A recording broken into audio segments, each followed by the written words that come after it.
Let's pray. Panginoon, salamat o God na kami po ay muli magkakasama online for our Light Leaders Training Topic 8. Dalangin ko, O Father God, yung knowledge and wisdom to be upon us at dalangin ko na patuloy po kaming turuan, tulungan na magkaroon ng work-life balance, i-manage ng maayos ang aming oras, ang aming panahon.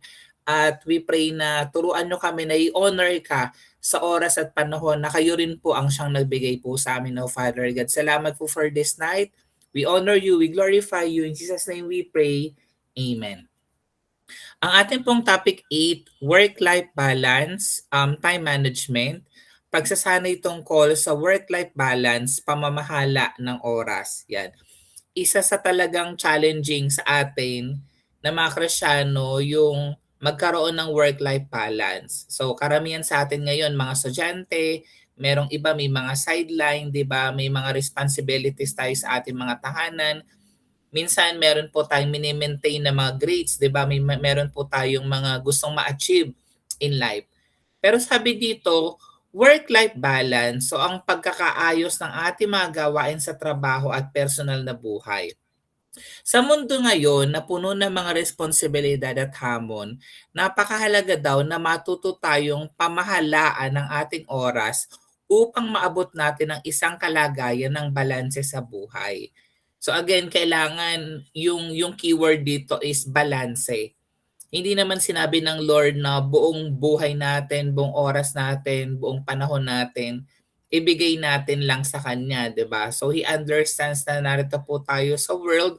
Kaya syempre, as students, ang ginagawa natin, nag-aaral tayo, 'di ba? Kapag gumraduate na tayo, syempre, tayo po ay magtatrabaho. Then eventually, kung kalooban ng Lord na tayo po ay magkaroon ng pamilya, syempre, magsisettle down tayo, magbibuild po tayo ng family. Yan. Sabi dito, pagsasalarawan. Ang pamamahala ng oras ay tumutukoy sa pagkakaroon ng wastong distribusyon at pag-ayos ng oras sa ating mga gawain sa trabaho at sa personal na buhay. Ito ay naglalayo magkaroon tayo ng sapat na panahon para sa ating mga responsibilidad sa trabaho nang hindi naman nalilimutan ang ating mga personal na pangangailangan at mga mahalagang relasyon. So this is also important ha. Kung ano mang relationship ang meron ka, syempre kailangan nagbibigay din tayo ng oras ng panahon, 'di ba, sa ating kaibigan, sa special someone po natin kung meron, 'di ba, sa ating pamilya, 'di ba, even to our studies at syempre sa ating church, sa ating gawain sa ating Panginoon.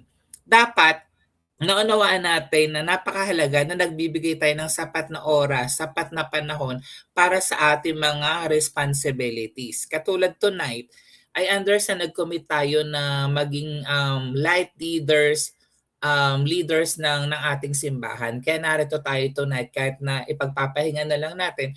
Pero naglalaan tayo ng oras ng panahon na patuloy na matuto, patuloy na magpaturo sa salita ng ating Panginoon. Ang example nito ay si Jesus at ang paghahanda ng mga disciples. Di ba makikita natin dito sa Lucas chapter 10 verses 38 to 42, dumalaw si Jesus kina Marta at kay Maria. Sabi dito, si Jesus at ang kanyang mga alagad ay nagpatuloy sa kanilang paglalakbay at pumasok sa isang nayon. Malugod silang tinanggap sa tahanan ni Marta. May kapatid siyang si Maria na naupo sa may paanan ng Panginoon upang makinig sa kanyang itinuturo. So makikita natin dito, ito si Maria, yung nakaupo, ayan. So nung dumating si Jesus Christ, ang ginawa ni Maria, umupo siya upang makinig sa itinuturo ng ating Panginoon. Sabi ng verse 40, itong si Martha naman, yung kanyang kapatid, ay abalang-abala sa paghahanda. Kaya't lumapit siya kay Jesus at nagsabi, Panginoon, baliwala po ba sa inyo na pinababayaan ako ng kapatid kong maghanda ng nag-iisa? Sabihan nga po ninyo siyang tulungan naman ako. Ngunit sinabi ng Panginoon sa kanya, Marta, Marta, nababalisa ka at abalang-abala sa maraming bagay, ngunit iisa lamang ang kailangan at pinili ni Maria ang mabuti at ito'y hindi aalisin sa kanya. Siguro since nagdi-devotion tayo, nabasa na natin yung Matthew, Mark, Luke, John. So nabasa na po natin yung Book of Mark. Yung iba po sa atin nasa Book of Acts na, 'di ba? So sabi dito ng Lord sinabi ng Panginoon sa kanya kay Martha na nagrereklamo, na sabi niya abalang-abala siya sa pagpe-prepare sa kailangan na kakainin nila, 'di ba? Pero ang sabi sa kanya ng Panginoon, nababalisa ka at abalang-abala sa maraming bagay. Pero iisa lamang ang kailangan. At sino ang kanyang pinuri dito? Yung ginawa ni Maria. So, ibig sabihin dito, napakahalaga na tayo po ay naglalaan ng oras, ng panahon sa pakikinig ng salita ng Diyos, sa pananalangin, sa pag-attend ng gawain, 'di ba? Tuwing linggo, 'di ba? Pagkakaroon ng quiet time, ng daily devotion, pagpipray sa Panginoon. Kasi yun po yung pinapahalaga ng Lord. Hindi po masama na tayo po ay maraming ginagawa, katulad po ni Martha. Hindi rin po sinasabi dito ng Lord na wag kang mag-minister. Di ba part po tayo ng mga ministeryo sa ating simbahan. Kundi ang gustong emphasize dito ng Lord, magkaroon ka ng balanse. Di ba? Magkaroon ka ng oras sa pakikinig. And during that time, yun yung inaasahan ni Jesus kay Maria at kay Martha. Si Maria, pinili niya na makinig kay Jesus Christ. Samantalang si Martha, pinili niya na gawin yung mga bagay, yung mga paghahanda. Nagpaka-busy siya ng sobra instead na makinig sa ating Panginoon. Sa talatang ito, ipinakita ni Jesus ang kahalagahan ng pagkakaroon ng tamang prioritization ng mga gawain. Diba si Maria naglaan ng panahon upang makinig at matuto sa salita ni Jesus katulad ng ginagawa natin tonight. Taglan tayo ng oras, di ba? Kahit na tayo po ay pagod. And then si Martha, abalang-abala naman sa paglilingkod sa hapagkainan. Bagamat mahalaga ang paglilingkod, sinabi ni Jesus na si Maria ang pumili ng mabuting bahagi. Ito church ay isang paalala na dapat tayo ring maglaan ng panahon para sa pag-aaral at sa pagpapalakas ng ating espiritualidad. 'Di ba? Kung yung ating physical na katawan, 'di ba, kumakain tayo 3 beses sa isang araw, in the same way, ganun din yung ating kalagayang spiritual. Kailangan kumakain din tayo ng salita ng Diyos. Minsan may mga oras, yan, may mga nagsasabi sa atin, Pastor, sir, hindi na po ako nakakapag-devotion. Di balik tayo kay Lord. Hindi man tayo para i-condemn ng Panginoon. Magkaroon ka ng oras na makinig ng salita ng Diyos. And then bumalik ka sa first love mo, 'di ba? Umating ka ng church, umating ka ng mga Bible study, ng mga prayer meeting, yan, makipag-fellowship tayo sa mga kapwa natin mananampalataya. Kasi sabi ko nga, we need one another, 'di ba? Kasi para yung baga sa apoy, kapag inalis mo yung baga sa apoy, mamamatay ka talaga. Kaya talagang walang loner na Christian. So we need one another. We need to pray for one another. Yan. So ano pa pong example nito? Si Solomon, 'di ba? At ang kaalaman sa pamamahala ng oras. Again, sinabi ko sa inyo, si Solomon siya yung pinakamatalinong tao na nabuhay dito sa earth, 'di ba? Siya po yung sumulat ng Proverbs, siya po yung sumulat ng Ecclesiastes, yung mga ngaral. Siya po ay anak ni David. Sabi ng Kawikaan 24 verse 27, ihanda mo muna ang iyong bukid para mayroon kang tiyak na pagkakakitaan bago ka magtayo ng bahay at magtatag ng tahanan. Sa mga kawikaan, ipinahayag ni Solomon ang kahalagahan ng pagkakaroon ng kaalaman sa pamamahala ng oras. Sinabi niya na ang tamang pag-aayos ng ating mga gawain ay nagdudulot ng kasiyahan at tagumpay. Mahalaga na matutunan natin ang mga pamamaraan ng tamang paggamit ng ating oras upang hindi tayo maabala o mapagod.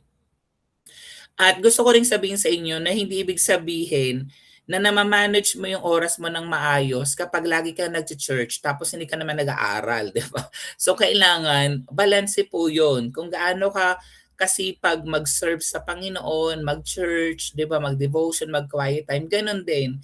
Ginagawa din natin yung ating best sa pag-aaral. At hindi rin naman po dapat na more on aral lang tayo, trabaho lang tayo, nawala na naman tayo ng oras ng panahon sa Panginoon. So tama dapat yung pag-aayos ng ating mga gawain para magdulot po yun sa atin ng kasiyahan at ng tagumpay. Amen. So ito yung mga tanong na gabay na pwede po nating iponder habang patuloy po tayo nag-aaral ng salita ng Diyos. So paano mo ituturing ang oras bilang isang regalo mula sa Diyos? Ganda ng tanong, no? So dapat pala yung oras na meron ka, alam kasi natin na yung buhay natin, 'di ba? Hiram natin sa Diyos. Yung ating oras, yung panahon na meron ka, regalo yun ng Diyos. So dahil alam mo na yung pala ay biyaya, regalo ng Diyos, dapat worth it, pinapahalagahan mo, nagiging makabuluhan yung bawat sandali na ibinigay sa atin ng Lord. Ano yung mga potensyal na hadlang sa pamamahala ng oras at paano mo ito malalampasan? Yan, i-identify mo yan. Ikaw ay nakakaalam niyan. Yan ba yung matagal ka mag-scroll sa social media? Mas mahaba yung oras mo sa Mobile Legends, sa pag-internet, 'di ba? Pag ni Netflix, Korean novela, paggala and so on, 'di ba? Hobbies or interest na ginagawa natin or mga vices na hindi kalooban ng Panginoon. At paano mo maipapamalas ang tamang pagkakaroon ng prioritization sa iyong mga gawain. So, minsan mahalaga din na nagagawa ka ng to-do list. Ako ginagawa ko 'yun. Sa dami kong ginagawa, meron talaga akong weekly schedule. And then meron pa akong isang parang reminder or note na nilalagay ko doon, ano ba yung mga bagay na kailangan kong gawin for this week. And then nilalagyan ko ng tara kung ano yung mga nagawa at natapos ko na. And then ano yung mga pagsasanay na maaari mong gawin upang mapabuti ang iyong pamamahala ng oras. Yan, so dapat tinuturuan din talaga natin ng ating sarili na ayusin yung ating management ng oras. Yan. Kaya napakahalaga talaga na meron ka talagang set na schedule kung kailan mo gagawin yung mga bagay na ito, kailan ka magkakaroon ng oras para sa gawain sa Panginoon. Amen. So, ang buod po nito, before ko i-show yung mga example na ginagawa ko for my work-life balance, ang summary po natin sa ating pag-aaral, natuklasan natin yung kahalagahan ng pamamahala ng oras sa work-life balance. Sa pamamagitan ng mga talata sa Bible at mga examples, naintindihan natin na ang tamang pag-aayos ng ating mga gawain ay nagdadala ng kasiyahan ng tagumpay at kapayapaan. Totoo yan. Kasi kapag hindi mo talaga na-manage yung oras mo, yung panahon mo, malulungkot ka kapag bumaksa ka, di ba? Hindi ka magtatagumpay sa buhay, hindi ka magkakaroon ng kapayapaan sa puso. Di ba? Alam natin yun eh. Kapag hindi ka na nakakapag-devotion, hindi ka na nakakapag-church, di ba? Nararamdaman natin na we feel guilty, feeling natin malayo na tayo sa Panginoon. Kasi nga, minsan hindi natin naisasaayos yung ating oras. Ang conclusion po natin, yung pagkakaroon ng work-life balance ay mahalaga sa ating pang-araw-araw na buhay. Sa pamamagitan ng tamang pamamahala ng oras, magkakaroon tayo ng sapat na panahon para sa ating trabaho, para sa ating pamilya, di ba? Sabi ko nga sa inyo, mahalaga yan. Kung ikaw pa ay merong karelasyon, syempre natural, kailangan magbigay ka ng oras, ng panahon sa girlfriend, sa boyfriend mo, even to your friends. 'Di ba kung ikaw ay nag-aalaga ng kaluluwa, katulad ng ginagawa natin tonight, kailangan mag-set aside ka ng time to disciple, 'di ba, people, to pray for people na nangangailangan ng panalangin. Katulad nga kagabi, I have to go to a burial, yung burol nung namatay kasi yung ina nung friend ko na nasa US, hindi siya makauwi. So ako yung napunta doon instead. Para lumago tayo sa spirituality natin at iba pa mga personal na pangangailangan. Isaisip natin yung mga pag-aayos ng ating mga gawain at hindi lamang isang kagustuhan. 'Di ba? Kundi isang tungkulin upang maabot natin ang buhay na bukal ng kaligayahan at kapanatagan. So ito po yung mga hamon at pagsasagawa. Ang hamon ko sa inyo ngayon ay ang simulan ninyo ang pagpaplano at paggamit ng inyong oras sa isang maayos at balanseng paraan. Gamitin yung mga aral na ating natutunan mula sa Biblia at iba pang mga kasangkapan sa pamamahala ng oras upang maisagawa natin ang mga responsibilidad ng may tamang prioritization at hindi malimutan ang ating personal na buhay. Again kailangan din nagbibigay ka rin ng me time, ng oras mo para sa sarili mo. Isipin mo yung mga gawain, mga responsibility na dapat bigyan ng priority at alamin yung mga pamamaraan ng tamang paggamit ng oras upang hindi tayo mapagod o mabigatan. Siyempre, identify mo kung marami kang kailangan gawin, marami kang assignments, 'di ba? Marami kang projects. Siguro yung ibang mga hobbies or interests na ginagawa natin like panonood ng K-drama, panonood ng Netflix, paglalaro ng online games, medyo babawasan natin siya ng konti, 'di ba? Isa-isip yung work-life balance sa isang process na patuloy na isinasakatuparan at binabantayan. And then magsilbi po tayong inspirasyon, yung mga talata sa Bible, yung ating nababasa, yung mga examples na ating napapakinggan, na ating tinalakay upang gabayan tayo sa tamang pamamahala ng oras. Sa pamamagitan ng pagsusumikap, ng determination at ng tamang pamamahala ng oras, masasagawa natin ang pag-angat at pagkamit ng isang balanse at magandang pangkalahatang kalidad ng buhay. So ito po yung mga pagtataya ng mga natutunan natin sa maikling pagsusulit. So these are some of the questions na lalabasin po sa ating final exam. So ano pong ibig sabihin ng work-life balance? Yung letter A, pagkakaroon ba ito ng mababang sweldo sa trabaho? Hindi po ganun yun na ay pipiliin ko na lang yung mas madaling trabaho na mababa yung sweldo. Pagpapalit ng trabaho para mas malaking oras ng pamilya, para sa mas malaking oras ng pamilya, hindi rin po yon. Pag-aaksaya ng oras sa mga hindi mahalagang bagay, syempre yung tamang sagot yung letter C. Pagkakaroon ng tamang balanse sa trabaho at sa personal na buhay. Again, sa trabaho, sa pag-aaral, and even to your personal life. Pangalawa, ano yung kahalagahan ng pamamahala ng oras? 'Di ba? Ang main importance niyan ay makamit yung work-life balance. Mabalanse mo yung trabaho, yung personal na buhay mo. And then ang tanong, aling talata mula sa Bible ang nagpapakita ng kahalagahan ng pagkakaroon ng tamang prioritization? 'Di ba? So yung tamang sagot diyan yung letter B, yung Luke chapter 10 verses 38 to 42.